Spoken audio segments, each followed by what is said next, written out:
안녕하세요. 마음의 지혜를 나누는 시간입니다. 혹시 인간관계 속에서 끊임없이 에너지가 소진되는 느낌을 받으신 적이 있나요? 다른 사람을 돕고 문제를 해결해주고 부탁을 거절하지 못하면서 정작 자기 자신은 돌보지 못하고 있지는 않으신가요? 처음에는 그것이 친절함이나 깊은 애정 혹은 끈끈한 의리라고 생각했을지 모릅니다. 하지만 그 끝없는 헌신이 사실은 당신을 조금씩 갉아먹고 있었다면 어떨까요? 오늘 우리는 바로 이 동반이존에 대해 이야기 나누려 합니다. 우리 문화의 아름다운 가치인 정과 희생이 때로는 어떻게 우리를 올가매는 덫이 될 수 있는지, 그리고 그 안에서 나 자신을 잃어버리게 되는지 깊이 들여다보고자 합니다. 이 이야기가 지금 당신에게 혹은 당신 주변의 누군가에게 꼭 필요한 위로와 성찰의 시간이 될 수 있도록 잠시 시간을 내어 구독과 좋아요를 눌러주시면 감사하겠습니다. 여러분의 그 선한 마음이 더 많은 이들에게 닿아 긍정적인 변화의 씨앗이 될 것입니다. 여러분의 작은 움직임이 누군가의 삶을 바꾸는 큰 힘이 될 수 있습니다. 자, 그럼 시작하겠습니다. 만약 당신이 인간관계 속에서 자주 불안하고 지쳐있으며 마치 내 존재가 희미해지는 것 같다고 느낀다면 지금부터 말씀드릴 동반이존의 7가지 신호를 통해 그 이유를 발견하게 될지도 모릅니다. 첫 번째 신호는 자신의 기본적인 욕구마저 무시하면서까지 타인의 필요를 최우선으로 여기는 것입니다. 마치 다른 사람들을 따뜻하게 해주기 위해 자기 자신을 불태우는 것과 같습니다. 우리는 종종 이러한 행동을 희생정신이나 배려심이라는 이름으로 포장하며 스스로를 대견하게 여기기도 합니다. 나는 다른 사람들에게 정말 잘하는 사람이야 라고 말하면서요. 하지만 그 이면에는 갈등에 대한 불편함 혹은 타인에게 인정받고 싶어하는 깊은 욕구가 자리 잡고 있을 수 있습니다. 두 번째 신호는 다른 사람의 행복이나 감정 상태에 대해 과도한 책임감을 느끼는 것입니다. 이 책임감은 가까운 가족이나 친구를 넘어 잘 알지도 못하는 지인이나 낯선 사람에게까지 확장되기도 합니다. 그들의 문제를 해결해주고 기분을 좋게 만들어주어야 한다는 거의 강박적인 충동을 느낍니다. 설령 그것이 내가 책임질 일도 아니고 해결할 능력밖의 일이라 할지라도 말이죠. 상대방의 기분이 조금이라도 안 좋아 보이면 마치 내 탓인 것만 같은 불안감에 휩싸입니다. 세 번째 신호는 관계에서 건강한 경계를 설정하려고 할 때 극심한 불안감, 죄책감, 두려움을 경험하는 것입니다. 아니오라고 말하거나 자신의 필요를 주장하는 생각만으로도 심장이 내려앉는 것 같습니다. 상대방을 실망시킬지도 모른다는 두려움, 혹은 그들의 사랑이나 인정을 잃게 될지도 모른다는 공포가 온몸을 휩쌉니다. 그래서 결국 불편함을 감수하고 또다시 상대의 요구를 들어주게 됩니다. 네 번째 신호는 정작 자기 자신의 감정과 욕구를 제대로 인지하지 못하는 어려움입니다. 항상 다른 사람들의 감정에 주파수를 맞추고 그들의 기분을 살피는데 너무나 익숙해진 나머지 자기 자신의 내면에서 어떤 소리가 들려오는지 잊어버린 것입니다. 그래서 무언가를 결정해야 할 때 극심한 혼란을 겪습니다. 내가 진정으로 무엇을 원하고 무엇을 필요로 하는지에 대한 감각이 무뎌졌기 때문입니다. 다섯 번째 신호는 버려지거나 거절당하는 것에 대한 뿌리 깊은 두려움입니다. 이 두려움은 우리를 건강하지 못한 관계에 계속 머무르게 만들거나 무례하고 부당한 대우를 참아내게 하는 원동력이 됩니다. 혼자가 되는 것을 피하기 위해서라면 어떤 고통도 감수하려는 것이죠. 누군가 나를 떠날지도 모른다는 생각은 상상만으로도 끔찍하게 느껴집니다. 여섯 번째 신호는 자신의 가치를 확인받기 위해 외부의 인정과 칭찬에 크게 의존하는 것입니다. 어쩌면 가장 마음 아픈 신호일지도 모르겠습니다. 나의 자존감이 온전히 다른 사람이 나를 어떻게 생각하느냐에 따라 결정됩니다. 칭찬 한마디에 하늘을 날아갈 듯 기뻤다가 작은 비판이나 무관심에 세상이 무너지는 듯한 절망감을 느낍니다. 타인의 평가가 내 기분과 가치를 결정하는 리모컨이 되어버린 셈입니다. 마지막 7번째 신호는 사소한 결정조차 스스로 내리기 어려워하는 것입니다. 끊임없이 자기 자신을 의심하고 혹시 잘못된 선택을 할까 봐 두려워합니다. 그래서 어떤 행동을 취하기 전에 주변 사람들에게 계속해서 확신과 조언을 구하며 결정을 내리는 단계를 한없이 미루게 됩니다. 이러한 신호들을 알아차리는 것은 고통스러울 수 있습니다. 하지만 이 문제들을 외면했을 때의 결과를 아는 것은 중요합니다. 끝없이 타인의 감정을 관리하느라 감정적인 소진과 번아웃을 겪게 될 수 있습니다. 나 자신의 선호나 욕구, 심지어 인생의 목표마저 불확실해지며 정체성과 자율성을 잃어버릴 수도 있습니다. 그리고 아이러니컬하게도 다른 사람과 연결되기 위해 그토록 애썼음에도 불구하고 결국 관계는 틀어지거나 깊은 고립감을 느끼게 될 뿐입니다. 하지만 희소식이 있습니다. 동반이존은 평생의 족쇄가 아닙니다. 스스로를 인식하고 의식적으로 노력한다면 우리는 이 패턴을 깨고 온전한 자기 자신의 삶을 되찾을 수 있습니다. 그렇다면 동반이존이란 정확히 무엇일까요? 핵심은 바로 이것입니다. 한 사람이 다른 사람의 필요, 특히 그 사람의 건강하지 못하거나 파괴적인 행동까지도 자신의 정서적, 신체적, 정신적 안녕보다 우선시하는 관계의 역학입니다. 두 개의 식물이 나란히 자라는 모습을 상상해보세요. 건강한 관계에서는 두 식물 모두 각자에게 필요한 햇빛과 물, 영양분을 충분히 공급받으며 함께 무성하게 자라납니다. 하지만 동반이존적인 관계에서는 한 식물이 다른 식물을 지탱해주고 받쳐주는 데에만 너무 집중한 나머지 정작 자기 자신에게 필요한 영양분을 챙기는 것을 잊어버려 결국 스스로 시들어가는 것과 같습니다.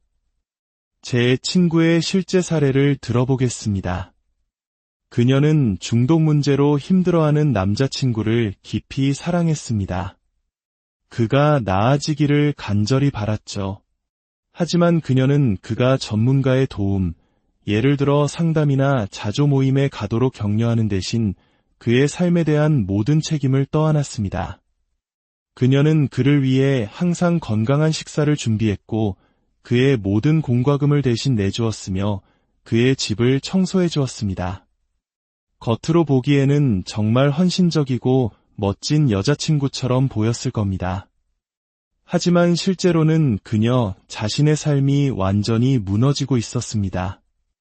그녀는 끊임없이 걱정하고 스트레스에 시달렸고 그녀 자신의 안녕은 늘 뒷전이었습니다. 그리고 여기서 가장 중요한 부분이 있습니다. 그녀의 행동은 선한 의도에서 비롯되었지만 결과적으로는 그의 중독을 가능하게 만들고 있었습니다. 그녀가 그의 삶이 문제없이 굴러가도록 모든 것을 해결해 줌으로써 그는 자신의 행동이 초래하는 당연한 결과들을 마주할 기회를 잃어버렸습니다. 그리고 바로 그 결과들이 그가 스스로 도움을 구하도록 만드는 동기가 될 수도 있었는데 말이죠. 이것이 바로 동반이존의 핵심입니다. 다른 사람의 건강하지 못한 행동을 무심코 지지하는 방식으로 우리 자신의 안녕을 희생하는 것. 그렇다면 이러한 행동 패턴은 어디에서 비롯되는 걸까요? 동반이존의 뿌리는 종종 우리의 어린 시절 경험에 닿아 있습니다. 만약 당신이 중독, 정서적 방임, 학대, 혹은 끊임없는 갈등으로 불안정한 가정에서 자랐다면 당신은 아주 어릴 때부터 내 자신의 필요는 주변 사람들의 필요만큼 중요하지 않다고 배웠을 수 있습니다. 혹은 아이가 감당하기에는 너무 무거운 짐을 짊어졌음에도 책임감 강한 아이라고 칭찬받았을 수도 있고 다른 사람을 먼저 챙기고 희생했을 때만 사랑과 인정을 받는다고 느꼈을 수도 있습니다.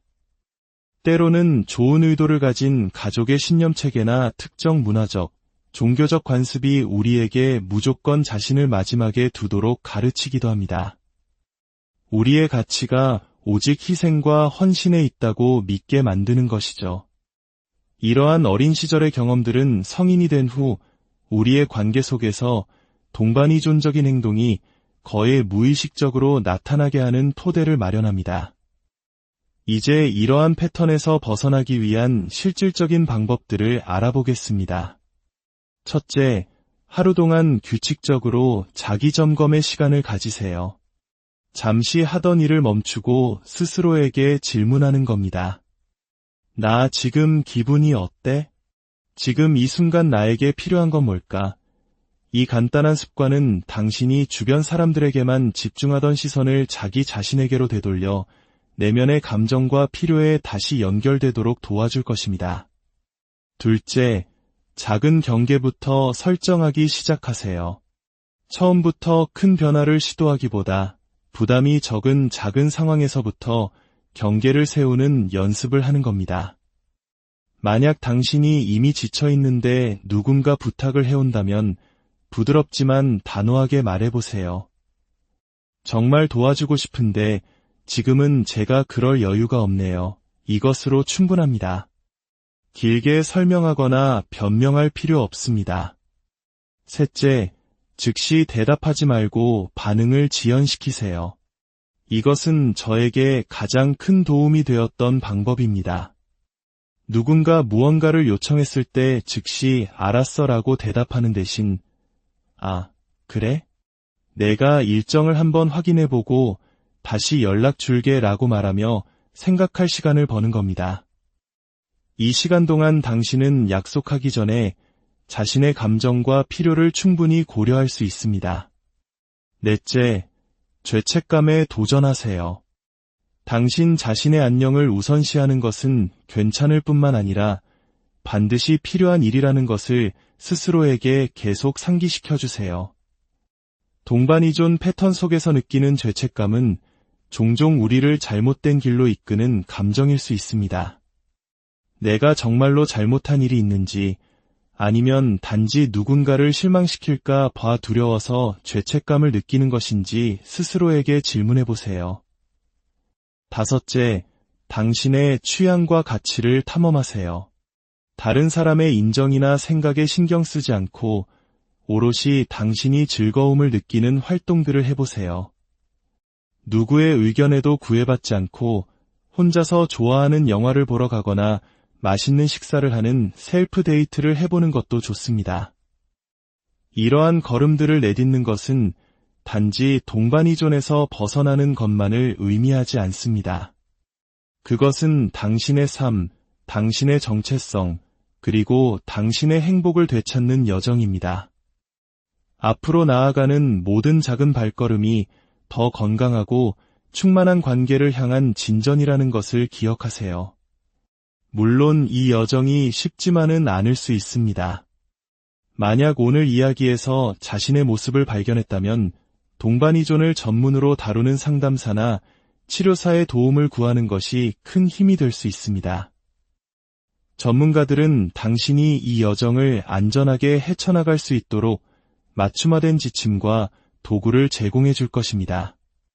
오늘 이야기가 당신의 마음에 작은 울림을 주었기를 바랍니다. 기억하세요. 당신은 소중하며 당신 자신의 삶을 온전히 살아갈 자격이 충분합니다. 스스로를 잘 안녕하세요. 마음의 지혜를 나누는 시간입니다. 혹시 인간관계 속에서 끊임없이 에너지가 소진되는 느낌을 받으신 적이 있나요? 다른 사람을 돕고 문제를 해결해주고 부탁을 거절하지 못하면서 정작 자기 자신은 돌보지 못하고 있지는 않으신가요? 처음에는 그것이 친절함이나 깊은 애정 혹은 끈끈한 의리라고 생각했을지 모릅니다. 하지만 그 끝없는 헌신이 사실은 당신을 조금씩 갉아먹고 있었다면 어떨까요? 오늘 우리는 바로 이 동반이존에 대해 이야기 나누려 합니다. 우리 문화의 아름다운 가치인 정과 희생이 때로는 어떻게 우리를 올가매는 덫이 될 수 있는지, 그리고 그 안에서 나 자신을 잃어버리게 되는지 깊이 들여다보고자 합니다. 이 이야기가 지금 당신에게 혹은 당신 주변의 누군가에게 꼭 필요한 위로와 성찰의 시간이 될 수 있도록 잠시 시간을 내어 구독과 좋아요를 눌러주시면 감사하겠습니다. 여러분의 그 선한 마음이 더 많은 이들에게 닿아 긍정적인 변화의 씨앗이 될 것입니다. 여러분의 작은 움직임이 누군가의 삶을 바꾸는 큰 힘이 될 수 있습니다. 자, 그럼 시작하겠습니다. 만약 당신이 인간관계 속에서 자주 불안하고 지쳐있으며 마치 내 존재가 희미해지는 것 같다고 느낀다면 지금부터 말씀드릴 동반이존의 7가지 신호를 통해 그 이유를 발견하게 될지도 모릅니다. 첫 번째 신호는 자신의 기본적인 욕구마저 무시하면서까지 타인의 필요를 최우선으로 여기는 것입니다. 마치 다른 사람들을 따뜻하게 해주기 위해 자기 자신을 불태우는 것과 같습니다. 우리는 종종 이러한 행동을 희생정신이나 배려심이라는 이름으로 포장하며 스스로를 대견하게 여기기도 합니다. 나는 다른 사람들에게 정말 잘하는 사람이야 라고 말하면서요. 하지만 그 이면에는 갈등에 대한 불편함 혹은 타인에게 인정받고 싶어하는 깊은 욕구가 자리 잡고 있을 수 있습니다. 두 번째 신호는 다른 사람의 행복이나 감정 상태에 대해 과도한 책임감을 느끼는 것입니다. 이 책임감은 가까운 가족이나 친구를 넘어 잘 알지도 못하는 지인이나 낯선 사람에게까지 확장되기도 합니다. 그들의 문제를 해결해주고 기분을 좋게 만들어주어야 한다는 거의 강박적인 충동을 느낍니다. 설령 그것이 내가 책임질 일도 아니고 해결할 능력밖의 일이라 할지라도 말이죠. 상대방의 기분이 조금이라도 안 좋아 보이면 마치 내 탓인 것만 같은 불안감에 휩싸입니다. 세 번째 신호는 관계에서 건강한 경계를 설정하려고 할 때 극심한 불안감, 죄책감, 두려움을 경험하는 것입니다. 아니오라고 말하거나 자신의 필요를 주장하는 생각만으로도 심장이 내려앉는 것 같습니다.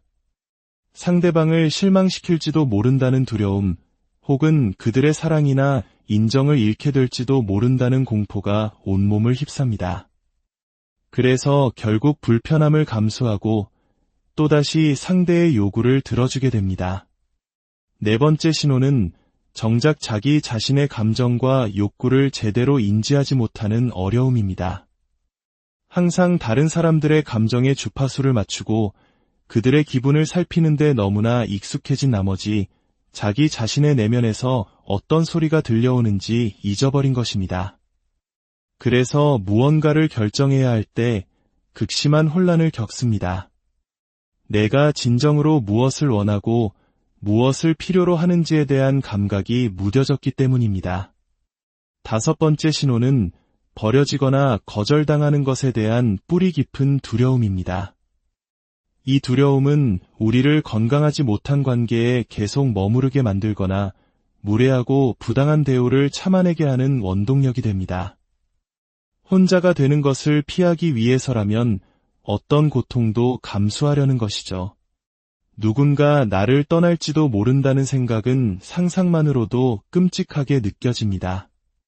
여섯 번째 신호는 자신의 가치를 확인받기 위해 외부의 인정과 칭찬에 크게 의존하는 것입니다.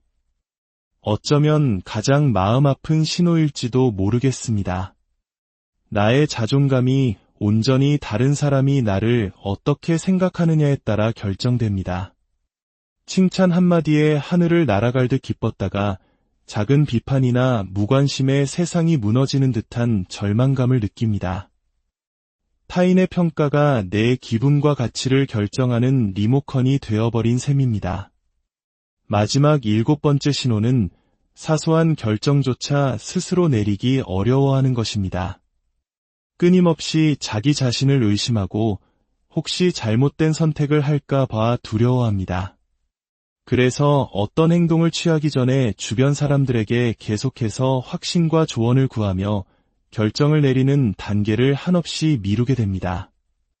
이러한 신호들을 알아차리는 것은 고통스러울 수 있습니다. 하지만 이 문제들을 외면했을 때의 결과를 아는 것은 중요합니다. 끝없이 타인의 감정을 관리하느라 감정적인 소진과 번아웃을 겪게 될 수 있습니다. 나 자신의 선호나 욕구, 심지어 인생의 목표마저 불확실해지며 정체성과 자율성을 잃어버릴 수도 있습니다. 그리고 아이러니컬하게도 다른 사람과 연결되기 위해 그토록 애썼음에도 불구하고 결국 관계는 틀어지거나 깊은 고립감을 느끼게 될 뿐입니다. 하지만 희소식이 있습니다. 동반이존은 평생의 족쇄가 아닙니다. 스스로를 인식하고 의식적으로 노력한다면 우리는 이 패턴을 깨고 온전한 자기 자신의 삶을 되찾을 수 있습니다. 그렇다면 동반이존이란 정확히 무엇일까요? 핵심은 바로 이것입니다. 한 사람이 다른 사람의 필요, 특히 그 사람의 건강하지 못하거나 파괴적인 행동까지도 자신의 정서적, 신체적, 정신적 안녕보다 우선시하는 관계의 역학입니다. 두 개의 식물이 나란히 자라는 모습을 상상해보세요. 건강한 관계에서는 두 식물 모두 각자에게 필요한 햇빛과 물, 영양분을 충분히 공급받으며 함께 무성하게 자라납니다. 하지만 동반이존적인 관계에서는 한 식물이 다른 식물을 지탱해주고 받쳐주는 데에만 너무 집중한 나머지 정작 자기 자신에게 필요한 영양분을 챙기는 것을 잊어버려 결국 스스로 시들어가는 것과 같습니다. 제 친구의 실제 사례를 들어보겠습니다. 그녀는 중독 문제로 힘들어하는 남자친구를 깊이 사랑했습니다. 그가 나아지기를 간절히 바랐죠. 하지만 그녀는 그가 전문가의 도움, 예를 들어 상담이나 자조 모임에 가도록 격려하는 대신 그의 삶에 대한 모든 책임을 떠안았습니다. 그녀는 그를 위해 항상 건강한 식사를 준비했고 그의 모든 공과금을 대신 내주었으며 그의 집을 청소해 주었습니다. 겉으로 보기에는 정말 헌신적이고 멋진 여자친구처럼 보였을 겁니다. 하지만 실제로는 그녀 자신의 삶이 완전히 무너지고 있었습니다. 그녀는 끊임없이 걱정하고 스트레스에 시달렸고 그녀 자신의 안녕은 늘 뒷전이었습니다. 그리고 여기서 가장 중요한 부분이 있습니다. 그녀의 행동은 선한 의도에서 비롯되었지만 결과적으로는 그의 중독을 가능하게 만들고 있었습니다. 그녀가 그의 삶이 문제없이 굴러가도록 모든 것을 해결해 줌으로써 그는 자신의 행동이 초래하는 당연한 결과들을 마주할 기회를 잃어버렸습니다. 그리고 바로 그 결과들이 그가 스스로 도움을 구하도록 만드는 동기가 될 수도 있었는데 말이죠. 이것이 바로 동반이존의 핵심입니다. 다른 사람의 건강하지 못한 행동을 무심코 지지하는 방식으로 우리 자신의 안녕을 희생하는 것. 그렇다면 이러한 행동 패턴은 어디에서 비롯되는 걸까요? 동반이존의 뿌리는 종종 우리의 어린 시절 경험에 닿아 있습니다. 만약 당신이 중독, 정서적 방임, 학대, 혹은 끊임없는 갈등으로 불안정한 가정에서 자랐다면 당신은 아주 어릴 때부터 내 자신의 필요는 주변 사람들의 필요만큼 중요하지 않다고 배웠을 수 있습니다. 혹은 아이가 감당하기에는 너무 무거운 짐을 짊어졌음에도 책임감 강한 아이라고 칭찬받았을 수도 있고 다른 사람을 먼저 챙기고 희생했을 때만 사랑과 인정을 받는다고 느꼈을 수도 있습니다. 때로는 좋은 의도를 가진 가족의 신념체계나 특정 문화적, 종교적 관습이 우리에게 무조건 자신을 마지막에 두도록 가르치기도 합니다. 우리의 가치가 오직 희생과 헌신에 있다고 믿게 만드는 것이죠. 이러한 어린 시절의 경험들은 성인이 된 후 우리의 관계 속에서 동반이존적인 행동이 거의 무의식적으로 나타나게 하는 토대를 마련합니다. 이제 이러한 패턴에서 벗어나기 위한 실질적인 방법들을 알아보겠습니다. 첫째, 하루 동안 규칙적으로 자기 점검의 시간을 가지세요. 잠시 하던 일을 멈추고 스스로에게 질문하는 겁니다. 나 지금 기분이 어때? 지금 이 순간 나에게 필요한 건 뭘까? 이 간단한 습관은 당신이 주변 사람들에게만 집중하던 시선을 자기 자신에게로 되돌려 내면의 감정과 필요에 다시 연결되도록 도와줄 것입니다. 둘째, 작은 경계부터 설정하기 시작하세요. 처음부터 큰 변화를 시도하기보다 부담이 적은 작은 상황에서부터 경계를 세우는 연습을 하는 겁니다. 만약 당신이 이미 지쳐 있는데 누군가 부탁을 해온다면 부드럽지만 단호하게 말해보세요. 정말 도와주고 싶은데 지금은 제가 그럴 여유가 없네요. 이것으로 충분합니다. 길게 설명하거나 변명할 필요 없습니다. 셋째, 즉시 대답하지 말고 반응을 지연시키세요. 이것은 저에게 가장 큰 도움이 되었던 방법입니다. 누군가 무언가를 요청했을 때 즉시 알았어라고 대답하는 대신 아, 그래? 내가 일정을 한번 확인해보고 다시 연락 줄게 라고 말하며 생각할 시간을 버는 겁니다. 이 시간 동안 당신은 약속하기 전에 자신의 감정과 필요를 충분히 고려할 수 있습니다. 넷째, 죄책감에 도전하세요. 당신 자신의 안녕을 우선시하는 것은 괜찮을 뿐만 아니라 반드시 필요한 일이라는 것을 스스로에게 계속 상기시켜주세요. 동반이존 패턴 속에서 느끼는 죄책감은 종종 우리를 잘못된 길로 이끄는 감정일 수 있습니다. 내가 정말로 잘못한 일이 있는지 아니면 단지 누군가를 실망시킬까 봐 두려워서 죄책감을 느끼는 것인지 스스로에게 질문해보세요. 다섯째, 당신의 취향과 가치를 탐험하세요. 다른 사람의 인정이나 생각에 신경 쓰지 않고 오롯이 당신이 즐거움을 느끼는 활동들을 해보세요. 누구의 의견에도 구애받지 않고 혼자서 좋아하는 영화를 보러 가거나 맛있는 식사를 하는 셀프 데이트를 해보는 것도 좋습니다. 이러한 걸음들을 내딛는 것은 단지 동반이존에서 벗어나는 것만을 의미하지 않습니다. 그것은 당신의 삶, 당신의 정체성, 그리고 당신의 행복을 되찾는 여정입니다. 앞으로 나아가는 모든 작은 발걸음이 더 건강하고 충만한 관계를 향한 진전이라는 것을 기억하세요. 물론 이 여정이 쉽지만은 않을 수 있습니다. 만약 오늘 이야기에서 자신의 모습을 발견했다면 동반이존을 전문으로 다루는 상담사나 치료사의 도움을 구하는 것이 큰 힘이 될 수 있습니다. 전문가들은 당신이 이 여정을 안전하게 헤쳐나갈 수 있도록 맞춤화된 지침과 도구를 제공해 줄 것입니다. 오늘 이야기가 당신의 마음에 작은 울림을 주었기를 바랍니다. 기억하세요.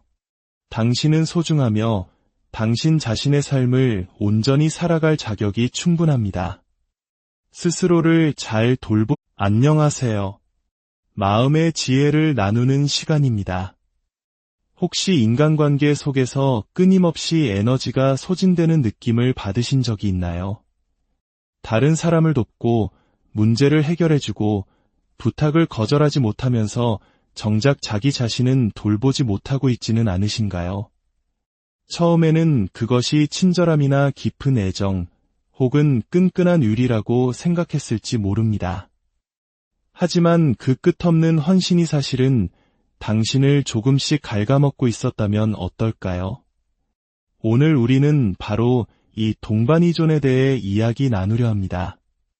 우리 문화의 아름다운 가치인 정과 희생이 때로는 어떻게 우리를 올가매는 덫이 될 수 있는지, 그리고 그 안에서 나 자신을 잃어버리게 되는지 깊이 들여다보고자 합니다.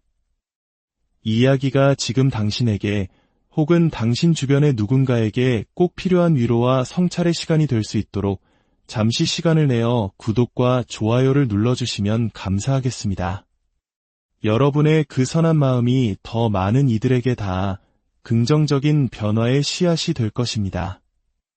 여러분의 작은 움직임이 누군가의 삶을 바꾸는 큰 힘이 될 수 있습니다. 자, 그럼 시작하겠습니다. 만약 당신이 인간관계 속에서 자주 불안하고 지쳐 있으며 마치 내 존재가 희미해지는 것 같다고 느낀다면 지금부터 말씀드릴 동반이존의 7가지 신호를 통해 그 이유를 발견하게 될지도 모릅니다. 첫 번째 신호는 자신의 기본적인 욕구마저 무시하면서까지 타인의 필요를 최우선으로 여기는 것입니다. 마치 다른 사람들을 따뜻하게 해주기 위해 자기 자신을 불태우는 것과 같습니다. 우리는 종종 이러한 행동을 희생정신이나 배려심이라는 이름으로 포장하며 스스로를 대견하게 여기기도 합니다.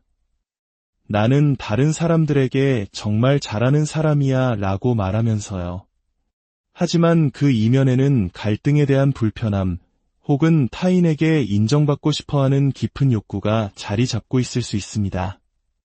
두 번째 신호는 다른 사람의 행복이나 감정 상태에 대해 과도한 책임감을 느끼는 것입니다. 이 책임감은 가까운 가족이나 친구를 넘어 잘 알지도 못하는 지인이나 낯선 사람에게까지 확장되기도 합니다. 그들의 문제를 해결해주고 기분을 좋게 만들어주어야 한다는 거의 강박적인 충동을 느낍니다. 설령 그것이 내가 책임질 일도 아니고 해결할 능력 밖의 일이라 할지라도 말이죠. 상대방의 기분이 조금이라도 안 좋아 보이면 마치 내 탓인 것만 같은 불안감에 휩싸입니다. 세 번째 신호는 관계에서 건강한 경계를 설정하려고 할 때 극심한 불안감, 죄책감, 두려움을 경험하는 것입니다. 아니오라고 말하거나 자신의 필요를 주장하는 생각만으로도 심장이 내려앉는 것 같습니다. 상대방을 실망시킬지도 모른다는 두려움, 혹은 그들의 사랑이나 인정을 잃게 될지도 모른다는 공포가 온몸을 휩쌉니다. 그래서 결국 불편함을 감수하고 또다시 상대의 요구를 들어주게 됩니다. 네 번째 신호는 정작 자기 자신의 감정과 욕구를 제대로 인지하지 못하는 어려움입니다. 항상 다른 사람들의 감정에 주파수를 맞추고 그들의 기분을 살피는데 너무나 익숙해진 나머지 자기 자신의 내면에서 어떤 소리가 들려오는지 잊어버린 것입니다. 그래서 무언가를 결정해야 할 때 극심한 혼란을 겪습니다. 내가 진정으로 무엇을 원하고 무엇을 필요로 하는지에 대한 감각이 무뎌졌기 때문입니다. 다섯 번째 신호는 버려지거나 거절당하는 것에 대한 뿌리 깊은 두려움입니다. 이 두려움은 우리를 건강하지 못한 관계에 계속 머무르게 만들거나 무례하고 부당한 대우를 참아내게 하는 원동력이 됩니다. 혼자가 되는 것을 피하기 위해서라면 어떤 고통도 감수하려는 것이죠.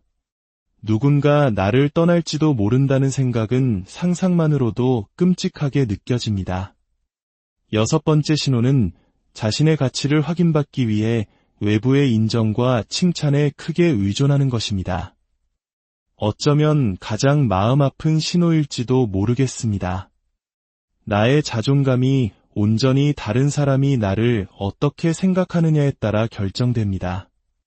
칭찬 한마디에 하늘을 날아갈 듯 기뻤다가 작은 비판이나 무관심에 세상이 무너지는 듯한 절망감을 느낍니다. 타인의 평가가 내 기분과 가치를 결정하는 리모컨이 되어버린 셈입니다. 마지막 7번째 신호는 사소한 결정조차 스스로 내리기 어려워하는 것입니다.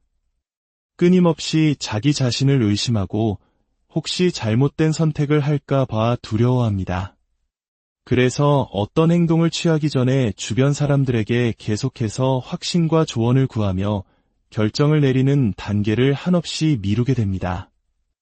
이러한 신호들을 알아차리는 것은 고통스러울 수 있습니다. 하지만 이 문제들을 외면했을 때의 결과를 아는 것은 중요합니다.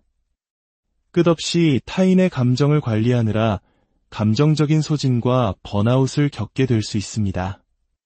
나 자신의 선호나 욕구, 심지어 인생의 목표마저 불확실해지며 정체성과 자율성을 잃어버릴 수도 있습니다. 그리고 아이러니컬하게도 다른 사람과 연결되기 위해 그토록 애썼음에도 불구하고 결국 관계는 틀어지거나 깊은 고립감을 느끼게 될 뿐입니다. 하지만 희소식이 있습니다. 동반이존은 평생의 족쇄가 아닙니다. 스스로를 인식하고 의식적으로 노력한다면 우리는 이 패턴을 깨고 온전한 자기 자신의 삶을 되찾을 수 있습니다. 그렇다면 동반이존이란 정확히 무엇일까요? 핵심은 바로 이것입니다. 한 사람이 다른 사람의 필요, 특히 그 사람의 건강하지 못하거나 파괴적인 행동까지도 자신의 정서적, 신체적, 정신적 안녕보다 우선시하는 관계의 역학입니다. 두 개의 식물이 나란히 자라는 모습을 상상해 보세요. 건강한 관계에서는 두 식물 모두 각자에게 필요한 햇빛과 물, 영양분을 충분히 공급받으며 함께 무성하게 자라납니다. 하지만 동반이존적인 관계에서는 한 식물이 다른 식물을 지탱해주고 받쳐주는 데에만 너무 집중한 나머지 정작 자기 자신에게 필요한 영양분을 챙기는 것을 잊어버려 결국 스스로 시들어가는 것과 같습니다. 제 친구의 실제 사례를 들어보겠습니다. 그녀는 중독 문제로 힘들어하는 남자친구를 깊이 사랑했습니다. 그가 나아지기를 간절히 바랐죠. 하지만 그녀는 그가 전문가의 도움, 예를 들어 상담이나 자조 모임에 가도록 격려하는 대신 그의 삶에 대한 모든 책임을 떠안았습니다. 그녀는 그를 위해 항상 건강한 식사를 준비했고 그의 모든 공과금을 대신 내주었으며 그의 집을 청소해 주었습니다. 겉으로 보기에는 정말 헌신적이고 멋진 여자친구처럼 보였을 겁니다. 하지만 실제로는 그녀 자신의 삶이 완전히 무너지고 있었습니다. 그녀는 끊임없이 걱정하고 스트레스에 시달렸고 그녀 자신의 안녕은 늘 뒷전이었습니다. 그리고 여기서 가장 중요한 부분이 있습니다. 그녀의 행동은 선한 의도에서 비롯되었지만 결과적으로는 그의 중독을 가능하게 만들고 있었습니다. 그녀가 그의 삶이 문제없이 굴러가도록 모든 것을 해결해 줌으로써 그는 자신의 행동이 초래하는 당연한 결과들을 마주할 기회를 잃어버렸습니다. 그리고 바로 그 결과들이 그가 스스로 도움을 구하도록 만드는 동기가 될 수도 있었는데 말이죠. 이것이 바로 동반이존의 핵심입니다. 다른 사람의 건강하지 못한 행동을 무심코 지지하는 방식으로 우리 자신의 안녕을 희생하는 것. 그렇다면 이러한 행동 패턴은 어디에서 비롯되는 걸까요? 동반이존의 뿌리는 종종 우리의 어린 시절 경험에 닿아 있습니다. 만약 당신이 중독, 정서적 방임, 학대, 혹은 끊임없는 갈등으로 불안정한 가정에서 자랐다면 당신은 아주 어릴 때부터 내 자신의 필요는 주변 사람들의 필요만큼 중요하지 않다고 배웠을 수 있습니다. 혹은 아이가 감당하기에는 너무 무거운 짐을 짊어졌음에도 책임감 강한 아이라고 칭찬받았을 수도 있고 다른 사람을 먼저 챙기고 희생했을 때만 사랑과 인정을 받는다고 느꼈을 수도 있습니다. 때로는 좋은 의도를 가진 가족의 신념체계나 특정 문화적, 종교적 관습이 우리에게 무조건 자신을 마지막에 두도록 가르치기도 합니다. 우리의 가치가 오직 희생과 헌신에 있다고 믿게 만드는 것이죠. 이러한 어린 시절의 경험들은 성인이 된 후 우리의 관계 속에서 동반이존적인 행동이 거의 무의식적으로 나타나게 하는 토대를 마련합니다. 이제 이러한 패턴에서 벗어나기 위한 실질적인 방법들을 알아보겠습니다. 첫째, 하루 동안 규칙적으로 자기 점검의 시간을 가지세요. 잠시 하던 일을 멈추고 스스로에게 질문하는 겁니다. 나 지금 기분이 어때? 지금 이 순간 나에게 필요한 건 뭘까? 이 간단한 습관은 당신이 주변 사람들에게만 집중하던 시선을 자기 자신에게로 되돌려 내면의 감정과 필요에 다시 연결되도록 도와줄 것입니다. 둘째, 작은 경계부터 설정하기 시작하세요. 처음부터 큰 변화를 시도하기보다 부담이 적은 작은 상황에서부터 경계를 세우는 연습을 하는 겁니다. 만약 당신이 이미 지쳐 있는데 누군가 부탁을 해온다면 부드럽지만 단호하게 말해보세요. 정말 도와주고 싶은데 지금은 제가 그럴 여유가 없네요. 이것으로 충분합니다. 길게 설명하거나 변명할 필요 없습니다. 셋째, 즉시 대답하지 말고 반응을 지연시키세요. 이것은 저에게 가장 큰 도움이 되었던 방법입니다. 누군가 무언가를 요청했을 때 즉시 알았어라고 대답하는 대신 아, 그래? 내가 일정을 한번 확인해보고 다시 연락 줄게 라고 말하며 생각할 시간을 버는 겁니다. 이 시간 동안 당신은 약속하기 전에 자신의 감정과 필요를 충분히 고려할 수 있습니다. 넷째, 죄책감에 도전하세요. 당신 자신의 안녕을 우선시하는 것은 괜찮을 뿐만 아니라 반드시 필요한 일이라는 것을 스스로에게 계속 상기시켜주세요. 동반이존 패턴 속에서 느끼는 죄책감은 종종 우리를 잘못된 길로 이끄는 감정일 수 있습니다. 내가 정말로 잘못한 일이 있는지 아니면 단지 누군가를 실망시킬까 봐 두려워서 죄책감을 느끼는 것인지 스스로에게 질문해보세요. 다섯째, 당신의 취향과 가치를 탐험하세요. 다른 사람의 인정이나 생각에 신경 쓰지 않고 오롯이 당신이 즐거움을 느끼는 활동들을 해보세요. 누구의 의견에도 구애받지 않고 혼자서 좋아하는 영화를 보러 가거나 맛있는 식사를 하는 셀프 데이트를 해보는 것도 좋습니다.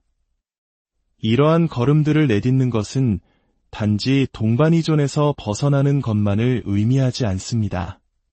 그것은 당신의 삶, 당신의 정체성, 그리고 당신의 행복을 되찾는 여정입니다. 앞으로 나아가는 모든 작은 발걸음이 더 건강하고 충만한 관계를 향한 진전이라는 것을 기억하세요. 물론 이 여정이 쉽지만은 않을 수 있습니다.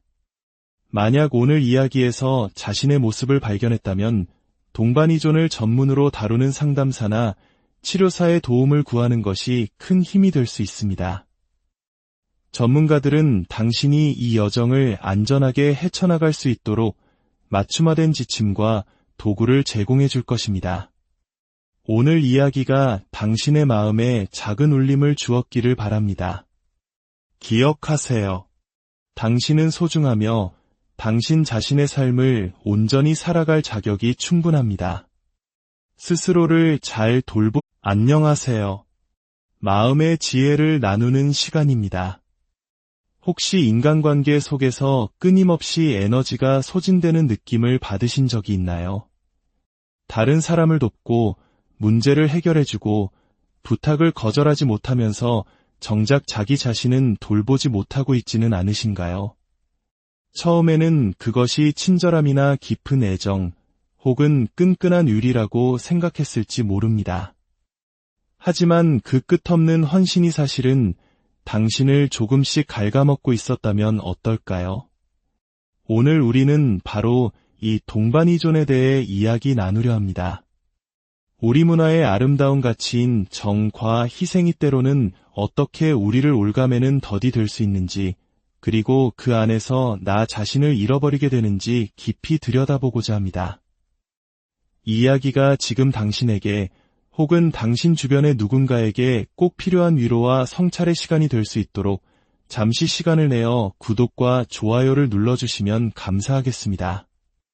여러분의 그 선한 마음이 더 많은 이들에게 닿아 긍정적인 변화의 씨앗이 될 것입니다.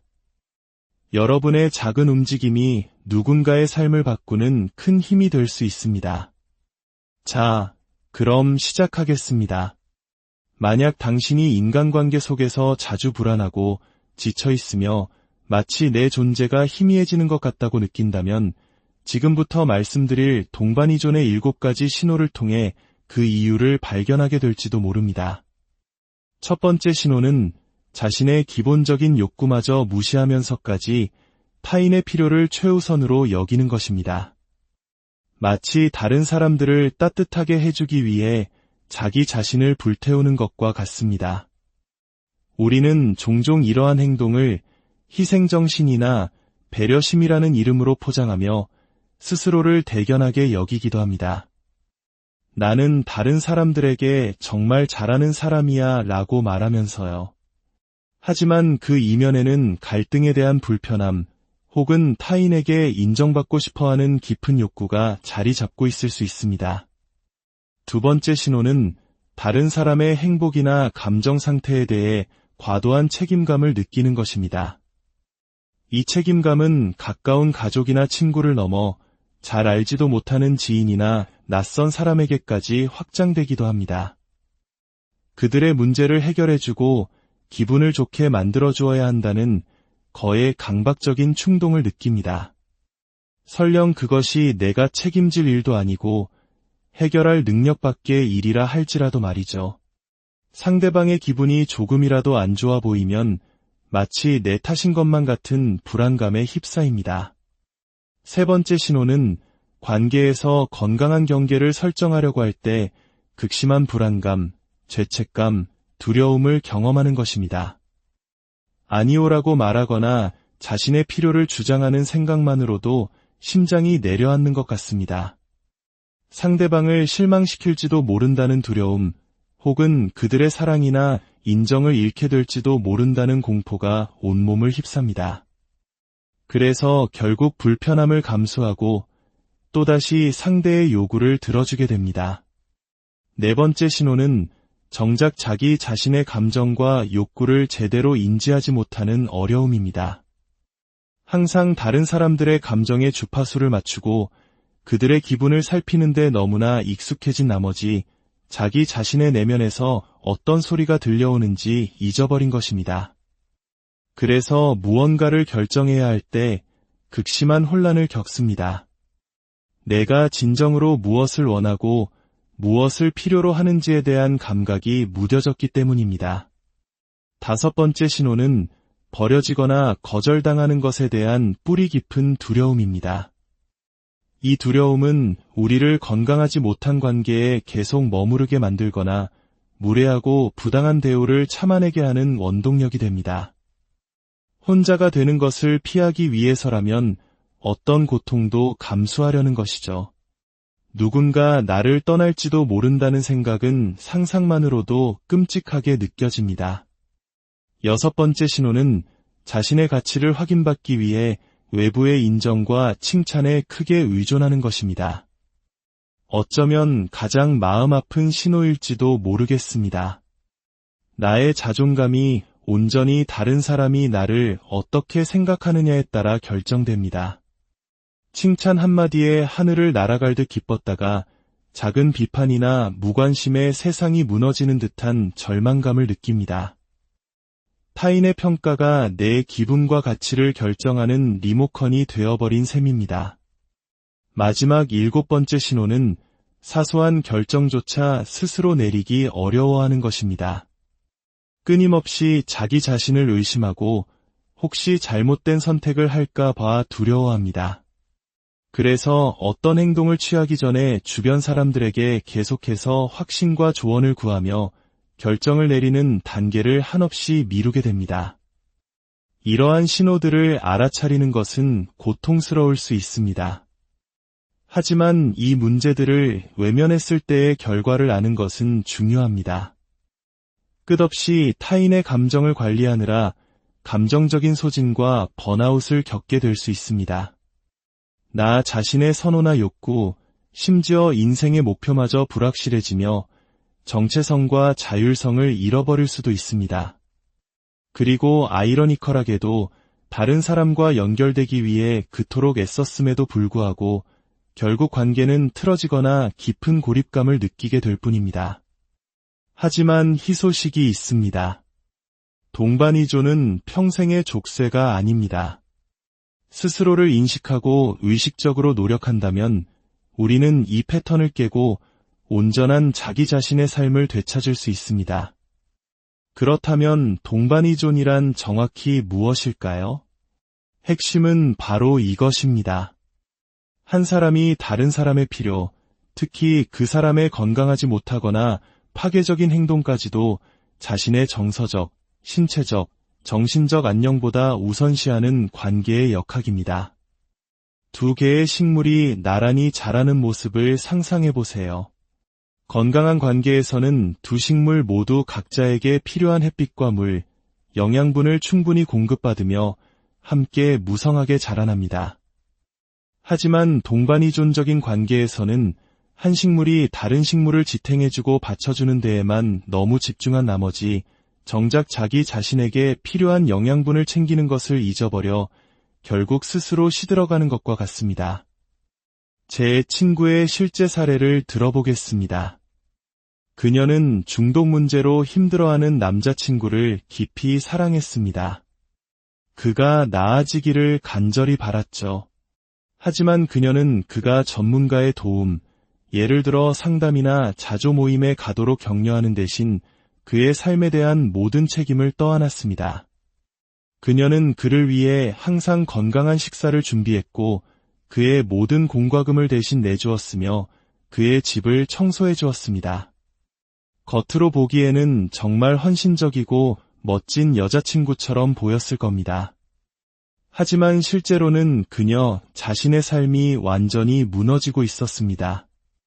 그녀는 끊임없이 걱정하고 스트레스에 시달렸고 그녀 자신의 안녕은 늘 뒷전이었습니다. 그리고 여기서 가장 중요한 부분이 있습니다. 그녀의 행동은 선한 의도에서 비롯되었지만 결과적으로는 그의 중독을 가능하게 만들고 있었습니다. 그녀가 그의 삶이 문제없이 굴러가도록 모든 것을 해결해 줌으로써 그는 자신의 행동이 초래하는 당연한 결과들을 마주할 기회를 잃어버렸습니다. 그리고 바로 그 결과들이 그가 스스로 도움을 구하도록 만드는 동기가 될 수도 있었는데 말이죠. 이것이 바로 동반이존의 핵심입니다. 다른 사람의 건강하지 못한 행동을 무심코 지지하는 방식으로 우리 자신의 안녕을 희생하는 것. 그렇다면 이러한 행동 패턴은 어디에서 비롯되는 걸까요? 동반이존의 뿌리는 종종 우리의 어린 시절 경험에 닿아 있습니다. 만약 당신이 중독, 정서적 방임, 학대, 혹은 끊임없는 갈등으로 불안정한 가정에서 자랐다면 당신은 아주 어릴 때부터 내 자신의 필요는 주변 사람들의 필요만큼 중요하지 않다고 배웠을 수 있습니다. 혹은 아이가 감당하기에는 너무 무거운 짐을 짊어졌음에도 책임감 강한 아이라고 칭찬받았을 수도 있고 다른 사람을 먼저 챙기고 희생했을 때만 사랑과 인정을 받는다고 느꼈을 수도 있습니다. 때로는 좋은 의도를 가진 가족의 신념체계나 특정 문화적, 종교적 관습이 우리에게 무조건 자신을 마지막에 두도록 가르치기도 합니다.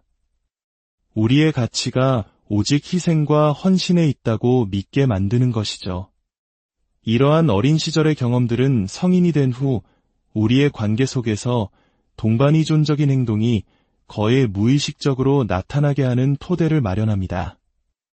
이제 이러한 패턴에서 벗어나기 위한 실질적인 방법들을 알아보겠습니다. 첫째, 하루 동안 규칙적으로 자기 점검의 시간을 가지세요. 잠시 하던 일을 멈추고 스스로에게 질문하는 겁니다. 나 지금 기분이 어때? 지금 이 순간 나에게 필요한 건 뭘까? 이 간단한 습관은 당신이 주변 사람들에게만 집중하던 시선을 자기 자신에게로 되돌려 내면의 감정과 필요에 다시 연결되도록 도와줄 것입니다. 둘째, 작은 경계부터 설정하기 시작하세요. 처음부터 큰 변화를 시도하기보다 부담이 적은 작은 상황에서부터 경계를 세우는 연습을 하는 겁니다. 만약 당신이 이미 지쳐 있는데 누군가 부탁을 해온다면 부드럽지만 단호하게 말해보세요. 정말 도와주고 싶은데 지금은 제가 그럴 여유가 없네요. 이것으로 충분합니다. 길게 설명하거나 변명할 필요 없습니다. 셋째, 즉시 대답하지 말고 반응을 지연시키세요. 이것은 저에게 가장 큰 도움이 되었던 방법입니다. 누군가 무언가를 요청했을 때 즉시 알았어라고 대답하는 대신 아, 그래? 내가 일정을 한번 확인해보고 다시 연락 줄게 라고 말하며 생각할 시간을 버는 겁니다. 이 시간 동안 당신은 약속하기 전에 자신의 감정과 필요를 충분히 고려할 수 있습니다. 넷째, 죄책감에 도전하세요.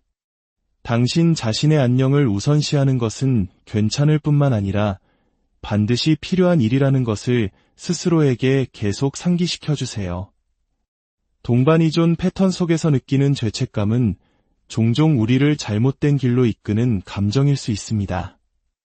내가 정말로 잘못한 일이 있는지, 아니면 단지 누군가를 실망시킬까 봐 두려워서 죄책감을 느끼는 것인지 스스로에게 질문해 보세요. 다섯째, 당신의 취향과 가치를 탐험하세요. 다른 사람의 인정이나 생각에 신경 쓰지 않고 오롯이 당신이 즐거움을 느끼는 활동들을 해보세요. 누구의 의견에도 구애받지 않고 혼자서 좋아하는 영화를 보러 가거나 맛있는 식사를 하는 셀프 데이트를 해보는 것도 좋습니다. 이러한 걸음들을 내딛는 것은 단지 동반이존에서 벗어나는 것만을 의미하지 않습니다. 그것은 당신의 삶, 당신의 정체성, 그리고 당신의 행복을 되찾는 여정입니다. 앞으로 나아가는 모든 작은 발걸음이 더 건강하고 충만한 관계를 향한 진전이라는 것을 기억하세요. 물론 이 여정이 쉽지만은 않을 수 있습니다. 만약 오늘 이야기에서 자신의 모습을 발견했다면 동반이존을 전문으로 다루는 상담사나 치료사의 도움을 구하는 것이 큰 힘이 될 수 있습니다. 전문가들은 당신이 이 여정을 안전하게 헤쳐나갈 수 있도록 맞춤화된 지침과 도구를 제공해 줄 것입니다. 오늘 이야기가 당신의 마음에 작은 울림을 주었기를 바랍니다. 기억하세요. 당신은 소중하며 당신 자신의 삶을 온전히 살아갈 자격이 충분합니다. 스스로를 잘 안녕하세요. 마음의 지혜를 나누는 시간입니다. 혹시 인간관계 속에서 끊임없이 에너지가 소진되는 느낌을 받으신 적이 있나요? 다른 사람을 돕고 문제를 해결해주고 부탁을 거절하지 못하면서 정작 자기 자신은 돌보지 못하고 있지는 않으신가요? 처음에는 그것이 친절함이나 깊은 애정 혹은 끈끈한 의리라고 생각했을지 모릅니다. 하지만 그 끝없는 헌신이 사실은 당신을 조금씩 갉아먹고 있었다면 어떨까요?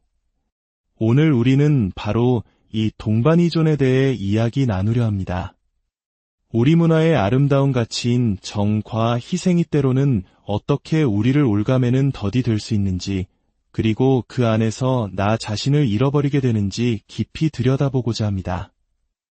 이 이야기가 지금 당신에게 혹은 당신 주변의 누군가에게 꼭 필요한 위로와 성찰의 시간이 될 수 있도록 잠시 시간을 내어 구독과 좋아요를 눌러주시면 감사하겠습니다. 여러분의 그 선한 마음이 더 많은 이들에게 닿아 긍정적인 변화의 씨앗이 될 것입니다. 여러분의 작은 움직임이 누군가의 삶을 바꾸는 큰 힘이 될 수 있습니다. 자, 그럼 시작하겠습니다. 만약 당신이 인간관계 속에서 자주 불안하고 지쳐있으며 마치 내 존재가 희미해지는 것 같다고 느낀다면 지금부터 말씀드릴 동반이존의 7가지 신호를 통해 그 이유를 발견하게 될지도 모릅니다. 첫 번째 신호는 자신의 기본적인 욕구마저 무시하면서까지 타인의 필요를 최우선으로 여기는 것입니다. 마치 다른 사람들을 따뜻하게 해주기 위해 자기 자신을 불태우는 것과 같습니다. 우리는 종종 이러한 행동을 희생정신이나 배려심이라는 이름으로 포장하며 스스로를 대견하게 여기기도 합니다. 나는 다른 사람들에게 정말 잘하는 사람이야 라고 말하면서요. 하지만 그 이면에는 갈등에 대한 불편함 혹은 타인에게 인정받고 싶어하는 깊은 욕구가 자리 잡고 있을 수 있습니다. 두 번째 신호는 다른 사람의 행복이나 감정 상태에 대해 과도한 책임감을 느끼는 것입니다. 이 책임감은 가까운 가족이나 친구를 넘어 잘 알지도 못하는 지인이나 낯선 사람에게까지 확장되기도 합니다. 그들의 문제를 해결해주고 기분을 좋게 만들어주어야 한다는 거의 강박적인 충동을 느낍니다. 설령 그것이 내가 책임질 일도 아니고 해결할 능력밖의 일이라 할지라도 말이죠. 상대방의 기분이 조금이라도 안 좋아 보이면 마치 내 탓인 것만 같은 불안감에 휩싸입니다. 세 번째 신호는 관계에서 건강한 경계를 설정하려고 할 때 극심한 불안감, 죄책감, 두려움을 경험하는 것입니다. 아니오라고 말하고